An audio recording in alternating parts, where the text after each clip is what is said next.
estamos de volta com a segunda parte do nosso programa de hoje e você vai ter agora, vai poder contemplar uma das imagens mais belas do nosso estado, na nossa querida João Pessoa, onde você está vendo aí a ponta do Cabo Branco, com o farol que orienta os navegantes à noite, e mais adiante a ponta do Seixas, que é a ponta mais oriental das Américas, onde eu já falei na primeira parte, onde o sol nasce primeiro, mas como você estava vendo uma imagem noturna, você não tinha condições de ver a beleza dessa imagem que o nosso querido estado oferece a você.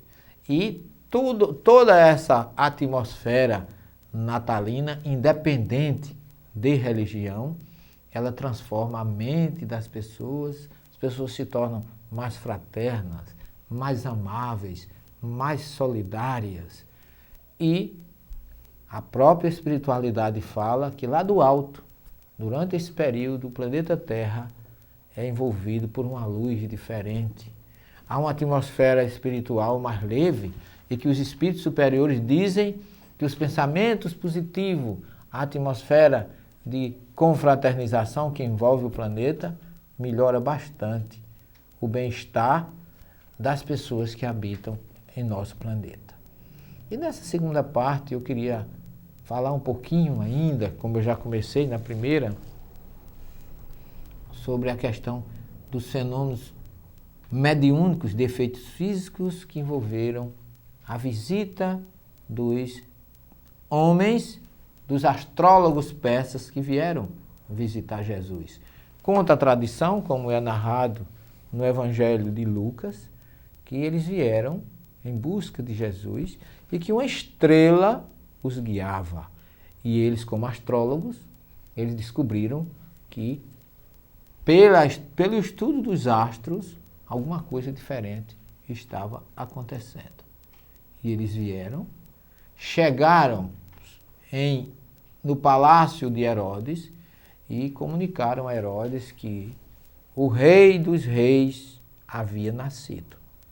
E Herodes ficou enciumado, porque como político que era, embora fosse judeu, mas ele gostava sempre de estar no poder. Mudava o imperador, mas Herodes não mudava. Foi realmente um político bem astucioso, bem inteligente, que ele estava sempre no poder. E quando os astrólogos o visitaram, ele disse: quando vocês visitarem, voltem por aqui, que eu quero saber onde ele está, que eu também quero visitá-lo.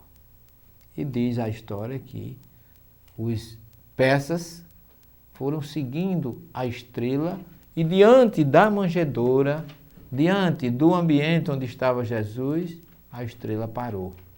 Aí vem uma consideração. Como é que uma estrela vem e para? Vamos ser racionais. Do ponto de vista científico, isso é impossível. É a mesma coisa que se pensar na parada do Sol por Josué. Seria dar um freio na Terra hoje, se conseguisse frear o planeta Terra com a velocidade que ele tem de 340 metros por segundo, nós não ficaríamos na Terra, porque a inércia jogava a gente tudo fora. Então é impossível parar um planeta, porque o sistema solar, cientificamente, ele é muito bem organizado, ele não foi feito para parar. Os astros giram com equidistância, giram com harmonia, e por isso não há choque, e as coisas continuam tão harmoniosas e tão funcionais como a gente conhece. E aí você pode perguntar, que estrela é essa que parou diante de onde estava o menino, como narra o Evangelho de Lucas e Mateus, é onde os astrólogos chegaram, a estrela parou e eles entraram na casa, segundo Mateus, e viram o menino. E muita gente, muitos estudiosos falam que houve um erro, que um dos dois evangelistas está enganado, ou Mateus ou Lucas, porque são apenas eles dois que falam do nascimento de Jesus.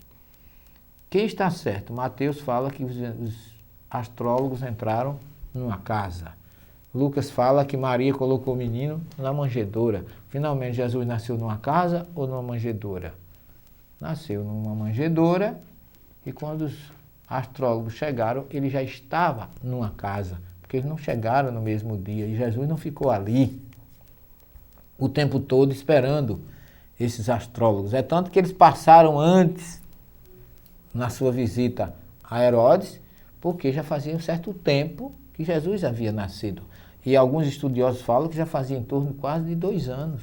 Por isso que, quando os astrólogos não voltam, Herodes resolve mandar matar as crianças de 2 anos abaixo. O que poderemos concluir que provavelmente Jesus já tinha nessa época a idade de 2 anos. E isso ajuda muito a entender outros detalhes do nascimento da vida de Jesus. Isso não complica. Eu não vejo nenhum choque entre Mateus e Lucas quando você considera o tempo dos acontecimentos. Mas que estrela é essa, meu caro telespectador, da Rede Mundo Maior, que parou diante da manjedoura? Só podemos entender que não era nem uma estrela física, mas era uma luz concentrada dos espíritos superiores que orientavam aqueles visitantes de Jesus. É lógico que a vinda de Jesus suscitou e aglomerou muitos espíritos superiores. E a sintonia daqueles homens que vinham visitar Jesus, com a sua vontade, a sua benemerência de coração e das suas atitudes, fizeram com que espíritos superiores os guiassem. A estrela nada mais é do que uma luz espiritual. Essa sim pode parar, porque um astro não é possível se parar na sua trajetória. E é assim que nós podemos entender e explicar para você o fato da estrela, como se diz, parar diante do local onde Jesus estava. De outra forma, cientificamente ou espiritualmente falando, não encontramos outra razão lógica com bom senso para entender esta luz. Mas que essa luz permaneça conosco, não saia daí, que no minuto nós estaremos de volta para a terceira e última parte do nosso programa. Até já!